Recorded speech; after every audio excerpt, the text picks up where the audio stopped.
जो ना इनमें इनके जो नाम आए थे उनकी डीआरसी जो बनी हुई थी, तो डीआरसी में सबके नाम थे। अब उस डीआरसी के बुनियाद पे किसी को ऑफर आर्ट्स मिले थे, किनको अपॉइंटमेंट आर्ट्स मिले थे, किन्होंने तो ज्वाइन भी कर लिया था, और कुछ ऐसे भी थे जिनके जो ना पिटिशन के सर्विस बुक भी तैयार हो चुके थे।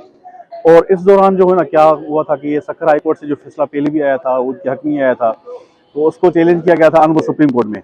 तो सुप्रीम कोर्ट में चैलेंज होने की वजह से वो सारा जो प्रोसीजर था, वो सारा जो प्रोसीडिंग थी, यहाँ पे रुक गई थी। अभी आज यानी कि सुप्रीम कोर्ट से जब वापस होने के बाद यहाँ पिटीशन आज लगी हुई थी, तो इसमें कमेंट्स वगैरह हर चीज़ आ गई।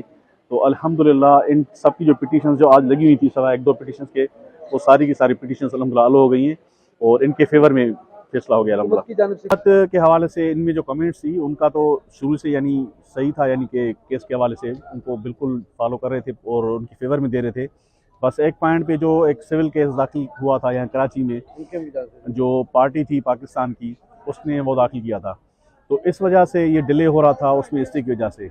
तो आज ऑनरेबल हाई कोर्ट सक्कर जो है ना माशाल्लाह उन्होंने बड़ा अच्छा फैसला दिया और उस सब चीज़ों को डिसाइड यानी कि सब चीज़ों को डिस्कस करते हुए ये फैसला दे दिया माशाल्लाह। आज जो उम्मीदवार मौजूद थे, ये एक पक्का तो भी नहीं कह सकता, पर अंदाजन 400-500 के करीब जो ना पिटिशनर्स थे यहाँ पे आज, अंदाज़ा हो सकता है, कम पेश हो सकती है।